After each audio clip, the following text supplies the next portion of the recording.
All right, guys, welcome back to another episode of the Athlete Podcast. Hope you're off to a great start in the new year. I'm super excited about our guest today. One of my personal friends, someone that I look up to in my career, someone that you maybe already know his name from watching him play on Saturdays and on Sundays. So today's guest, he's a keynote speaker. He's a personal development coach. He's an author, a former SEC football player and former NFL football player. My friend Rennie Curran. Rennie, welcome to the show, and thanks for being on today. Man, thanks for having me, Alex. How's everything, man? Things are going great, and honestly, I guess just to start it off, just before we get into things, how are you?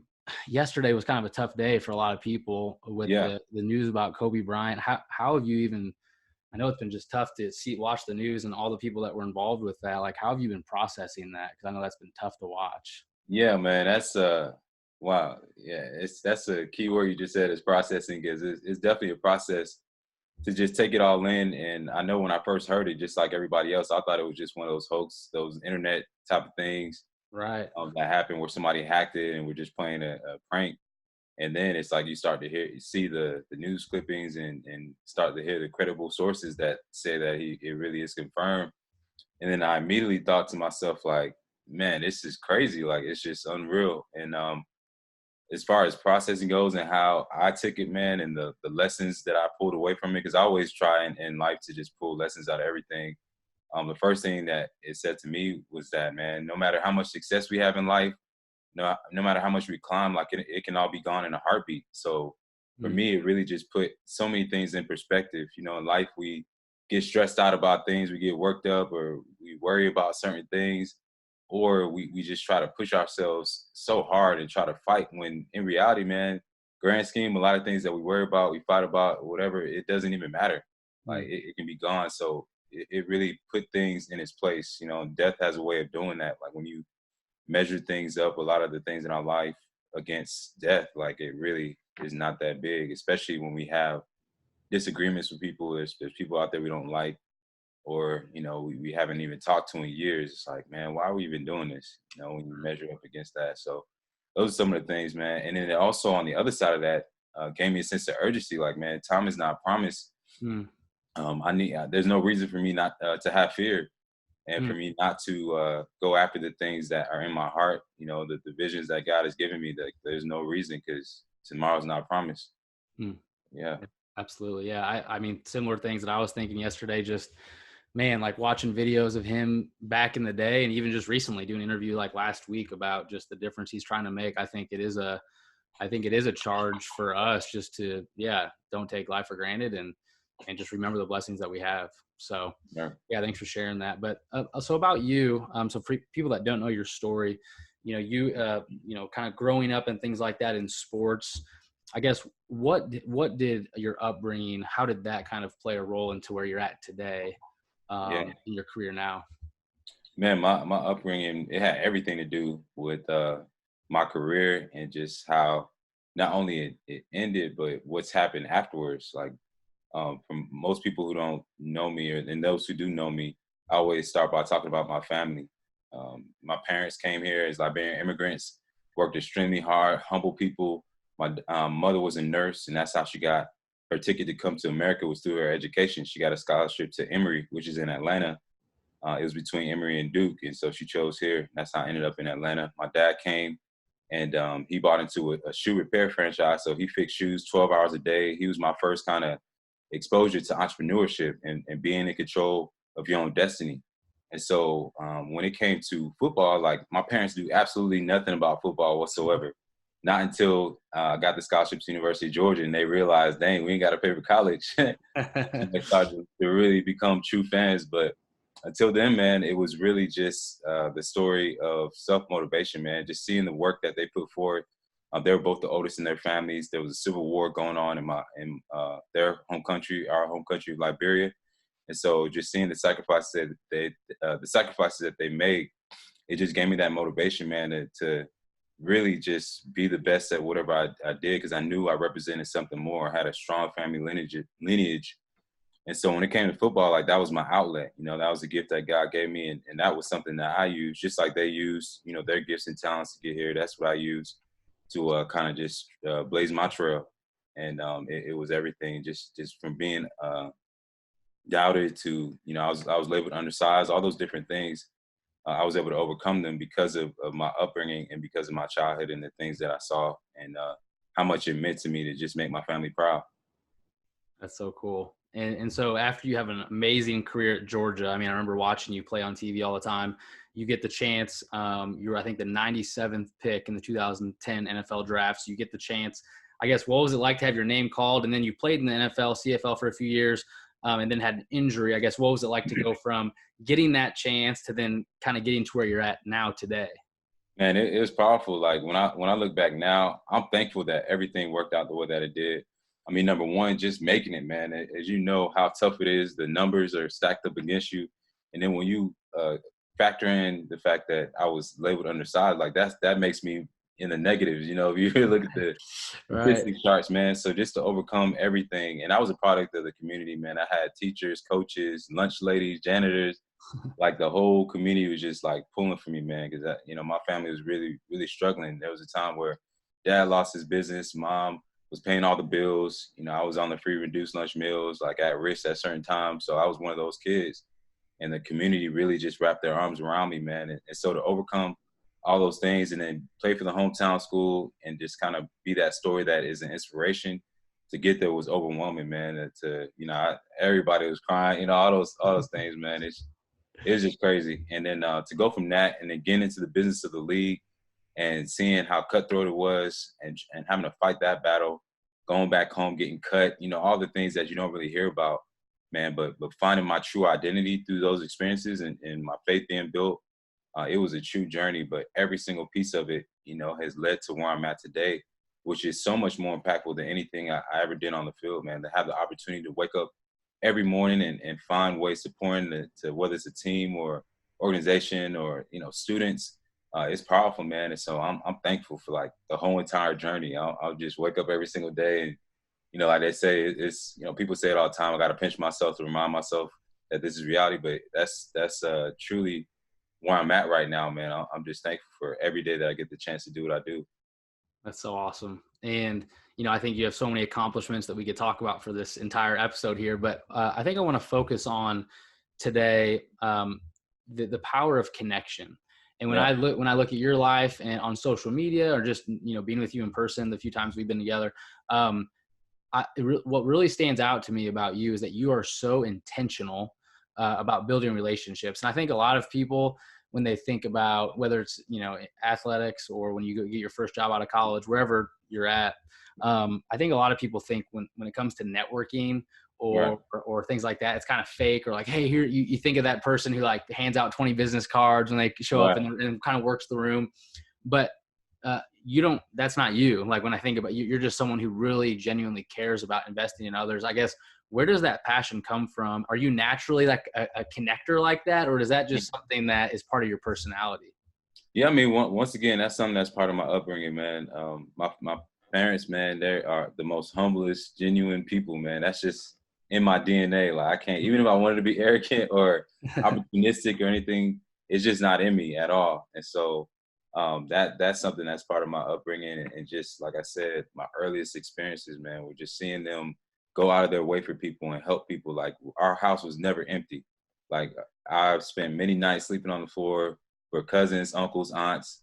Mom was always up 4 a.m. before she would go to work. She'd have a big, huge pot on the stove, like food that she cooked for 2 hours, 3 hours at a time. And, everybody was free and come eat. Like that's just my environment and what I knew growing up, man. So like I approach every day, man, as a servant, and when I approach somebody, a big part of our Liberian culture is just speaking to people. Just if you don't speak, like if you go to our church, if you don't speak, it's considered a huge sign of disrespect.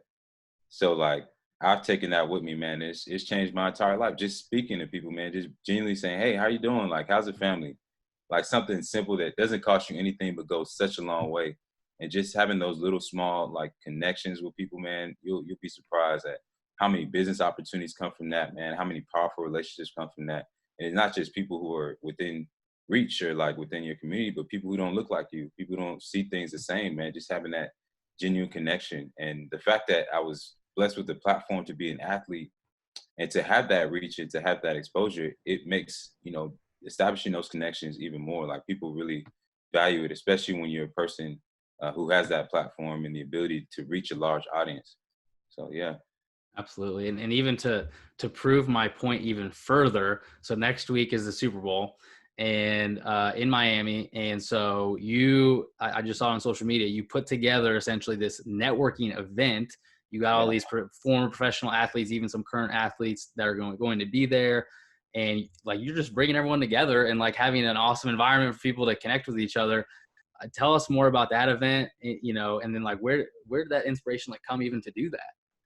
Yeah, man, it's powerful. Like I never thought thought in a million years that I would be doing anything like that, putting on any type of events, man. But I love the idea of just bringing people together. I mean, just being a part of a team, there's nothing like it. And for so many of us, when we're done playing, like we lose that connection, we lose that locker room feel, man. Any guy that you talk to and you say, what do you miss most about the game? It's gonna be something about being with the boys, being in the locker room. So I wanted to, number one, recreate that, man. That special feeling that you get when you're just around guys that are like-minded, that are high performers, that all want to see each other do great. Not only that, but bringing in people from the business world who may or may not be former athletes as well, just creating opportunities and collaboration. Like I just see so much power and so many great things happen when good people come together and in the right environment. And then going back to my childhood, like that was something that, I didn't get a lot of. I mean, I did in terms of playing, but because my parents were working so much, like a lot of times they couldn't come out to my games. And so that was always something that I wanted, was to have all the people that I care about, all the people that I love in the same place. And so it kind of stems from that indirectly too. And it got to the point where I would tell myself, people are so busy, people have things to do, so they're probably just not going to show up. And that was kind of a lie that I told myself that kept me away from like doing anything like this. Because it would almost be like a self-fulfilling prophecy, because so many times, people didn't come to my games, and, my parents couldn't be there. And I told myself that, like, when it came to me doing any type of events or even awards that I got, I wouldn't even tell anybody, and then when I would get to that award or that event and nobody would show up, then I'd be like, okay, see, there it is. That's exactly why I didn't invite. So it's like, I created my own reality. And so now I was just trying to, I've been trying to really go against that, but by just bringing people together. But it all stems from that, man. That's the foundation of it, is just bringing the right people together. So whether it's a family gathering, I did that Christmas time. I just said, hey guys, I'm renting out a place. I want everybody there. Everybody come. Let's just love on each other, man. So whether it's something like that with the family or something in the community, man, that's just something that recently has really become an inspiration, and something that I'm fired up about, is, even us connecting, what I mean? Just Right. being intentional about it. No, that's awesome. And I even this just came to my mind as you were saying that. My friend Nathan, he moved into a new house, him and his family recently. And instead of waiting for their neighbors to come meet them, they literally made all these cookies and went door to door and just introduced themselves. And I was like, that's so cool. And it reminds me of what you're just saying. Like, that's so cool. Like, they're intentional about, hey, I want to connect with the people in my life and be intentional about that. So that's really cool and inspiring to hear you say that. For people maybe that they look at your life and they say, oh, well, that's easy for Rennie to say. I mean, he played in the NFL. I think, what would you say to someone like that who maybe doesn't see the value in kind of because in some ways you have to put yourself out there. Like you said, you have to put yourself out there to say, hey, I'm going to go to this event and I'm kind of putting myself out there. For someone who maybe is entering their first time in their career, they're switching jobs, that maybe is, I guess, nervous even to put themselves out there like that. What have you found just as you and your career in putting yourself out there in those situations that you've learned from, and just saying, hey, I'm going to show up and hope for the best? Like, how has that benefited you in your career so far? Man, it's been everything. Like, and when people look at me, they see like the events I'm having, and the connections that I'm able to make and the network that I have. They don't realize, like, this started, man, back in 2011, 2012, when I got cut, and like I was at home for 8-9 months. Like, that was when the groundwork was put in, when I did not know if I was going to play football ever again. And I was just kind of training every day and waiting. And when I was not training, I was throwing a suit on and going to a networking event and not even knowing how to pitch myself, or not even knowing what I was trying to do, but I was just out there like just kind of searching, man. So it's a journey, and that's the thing people need to understand, that it's not easy out here for anybody, especially if you have to rebrand yourself completely. You've been doing something for your entire life, and now you just have to make that switch and go into a new industry. It's extremely tough. And the thing people need to understand too is we're all given a platform, we're all given a gift, we're all given a certain level of experience or a certain level of reach. And so it doesn't always have to be big. That's what people get caught up in. They think they have to be this celebrity or this influencer, when not, it could be just you being known as for something in your own little community, in your own 10-mile radius community. That's maybe as big as your reach and go, but are you maximizing that? Are you taking advantage of it? Are you building the right relationships? Are you constantly learning and growing and getting around people in different industries and those who don't look like you?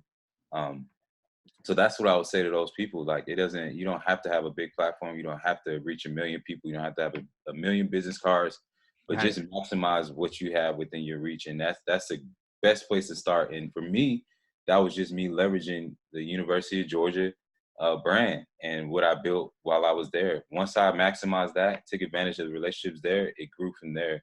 And so we all have that. Maybe you're a doctor, maybe you're an attorney, maybe you're a teacher, but start within your group of people, start within your sphere of influence and leverage that. And you'll be surprised at how many opportunities will be created from that. And you want to approach these things not in a way that's just about, like we said before, not just about getting something from somebody and extracting value. It's about giving value. It's about being a servant, just showing up and making yourself a part of what people are doing. And that it takes you such a long way. That's all. I think you need to add branding expert to your title there. So that's awesome. And if you're starting out new in a career, or you've even been a veteran of your industry in whatever career or in athletics, I think something that I've benefited from that's so valuable is finding, maybe it's one person, maybe a few key people Mm-hmm. that are ahead of where I'm at, are smarter than me, are more Exactly. successful than I am. I look at you as someone that fits in that category. Thomas Williams, we've had on the podcast, John Gordon. These are people that I look to that I say, wow, you guys are doing things that I aspire to do, and you're ahead of me in in a lot of ways. And how Yeah. can I learn from the things that you've done? And I think there's just so much, at least in my life, I think I've benefited so much from that, and not comparing in like, oh, I'll never get to that level, but saying, okay, what are the things that they've done Right. get to this point in their career? Yeah. So what would you say the benefit of that is for someone I don't know where to start. I don't know how to start branding myself. What does that even mean? I don't know how Mm-hmm. to brand my business. Where can people start, and how important is finding people in your industry to look up to in that way? Yeah, I mean, you hit the nail on the head, bro. That's exactly where I started, which is finding those people that look like what success was to me. And that's the first thing you have to be clear on. What is success to you? And so many people miss out on that. They get caught up in oh, this person has followers, this person has a successful business, but holistically, like, is that person something that you would see as success, not just publicly but privately as well? Like, are they a family person? Is their family life, their private life in shambles? Are they only a private public success? All those little things, and you really have to identify what your values are. Like, I think that's where a brand starts. Like, when you think of any major brand, when you break them down, whether it's Apple or whether it's Bentley or whatever major brand is out there, they all have a certain set of values and certain set of standards that they represent. And so I feel like you have to identify that within yourself. And then it helps, like you said, to find those people who kind of represent that, who kind of exemplify that in the human form, and break them down. What makes them great? Like you just said, man, that's exactly what I did. I reached out to John about like 2015. I still have the tweets that I sent to him, man, on my Twitter account back in 2015, when I was really trying to build, my speaking business and build my brand in that area, because he just represented what I wanted my business and my career to look like. I did the same thing when I got to University of Georgia. I watched Thomas Davis, I watched Odell Thurman, I watched so many guys, man, that were legends, and saw how they moved, saw how they operated, not just on the field, but off the field as well. I always tell people this, but success leaves clues. Like, there's always a blueprint. So you don't have to go and recreate the wheel. You don't have to go and, do something drastic or drastically innovative. It's all there, man. The answers are right there if you just are aware and you take those notes you be constantly be a student of the game.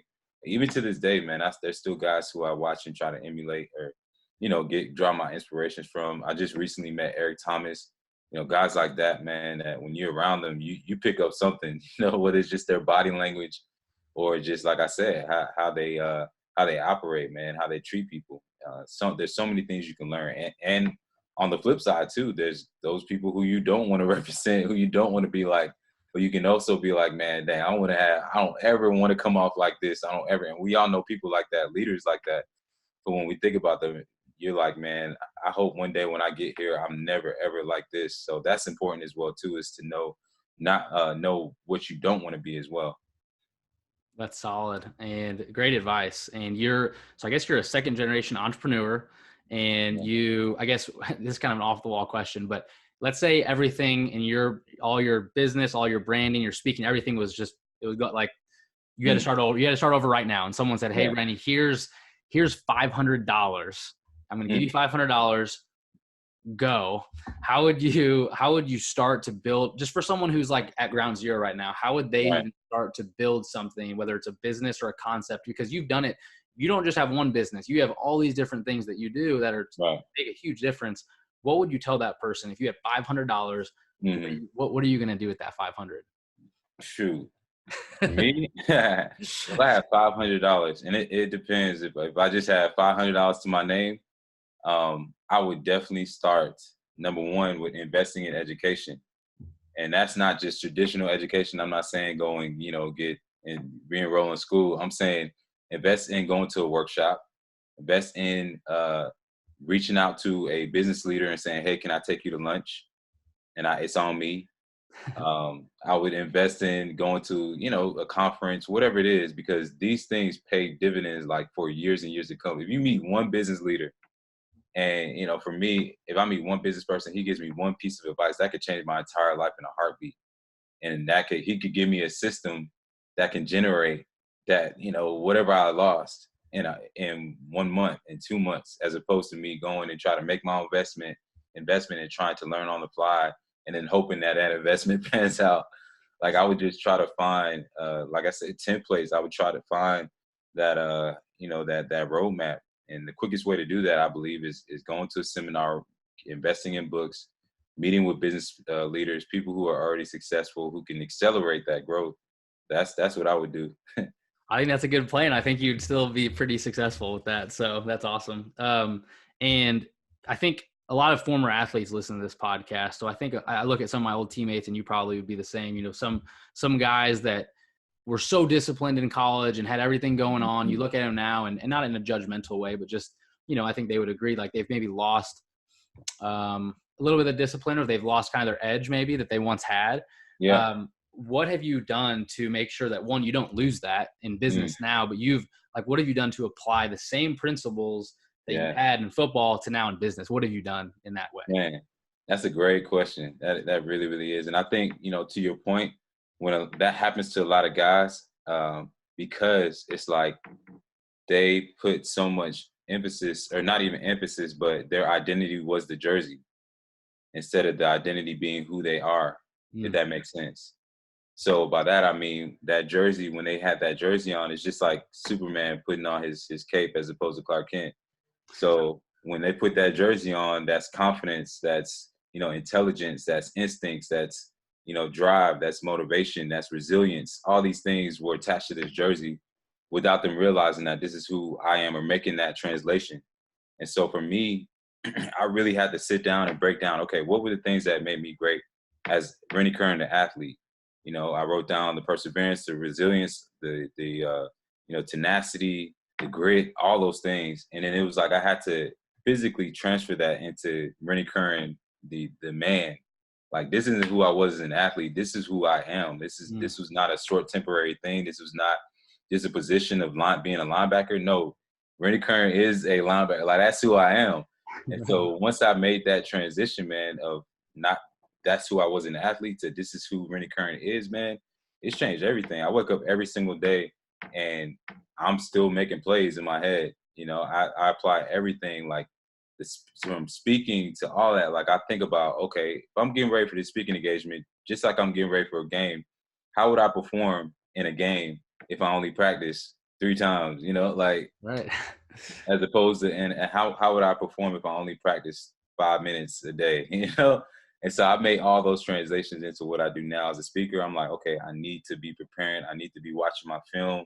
I need to build a team. Like, you see how you make that bridge, man, and it's so much easier than if I would just like totally remove that side of my life away and just act like it never existed, which is what a lot of us do because if we don't I feel like if we don't, we feel that if we don't get to that level of Hall of Fame or even making it to the league or playing 10 years in the league, then we feel like there's a loss when really in reality, there's so much we gain if we're able to make that bridge and that connection to something new, something that gives us that same feeling that we had on the field. So for me, that's speaking and that's like professional development and all the things that I'm doing now. That's so cool. And for people that are, maybe there's someone listening who's been kind of looking for a coach, like a one-on-one, someone who can kind of help them get their Yeah. business started or help them mentor them and coach them. Where can they get connected with you for your coaching services and things like that? Yeah, so my website is just my name, renniecurran.com. I love working with those high performers and people who are really motivated to create change, whether they want to expand their brand, whether they just want somebody to hold them accountable, whatever it is, man. And I love to connect with anybody watching. And what I've seen is I'm sure there's a lot of people out there who want to change, but when it comes to investing their time and really doing the things day in and day out, like a lot of people aren't committed to that. So it has to be at that point where you're tired of mediocrity. You're tired of, that pain of staying the same. So if you're ready for that, definitely I encourage you to reach out. Awesome. I'll put the link in the show notes as well. And here's the last question we ask every guest. This is kind of a tough question. Yeah. But if you think about your life, Hmm. so at the end of your life, what do you want people to say about Rennie Curran? Man. Yeah, that's a great one. I mean, I think the biggest thing is I want people to know that number one, I was a child of God. I was a follower of Christ, man. My faith is everything to me. It's what drives me. It's what gives me the right perspective. And then stemming from that is I want people to be able to say that this is a man who maximized every single thing that God gave him. He left nothing, man. He gave Mhm. everything. He left everything on the field, and he did his best. Like he wasn't perfect, but he did his best, and he was a good man, and he was really out here trying to impact people and do the right thing. Like that's all. I hope anybody can say about me because that's what I'm trying to do. So yeah. Hey, I'd give that a retweet. So that's pretty good. I No, appreciate it. hey man, thanks so much for taking a few minutes here. Good luck this next year. I know you have a lot of things going on, and I'll make sure that in the show notes is a link to your information. But good luck this year and keep doing your thing. And thanks so much for being with us today. Man, you too, bro. I wish you the best as well. Keep killing it. I'm always here to support anything you're doing, man. So proud of you and keep it going. Let's dominate. Awesome, man. Talk to you soon. All right.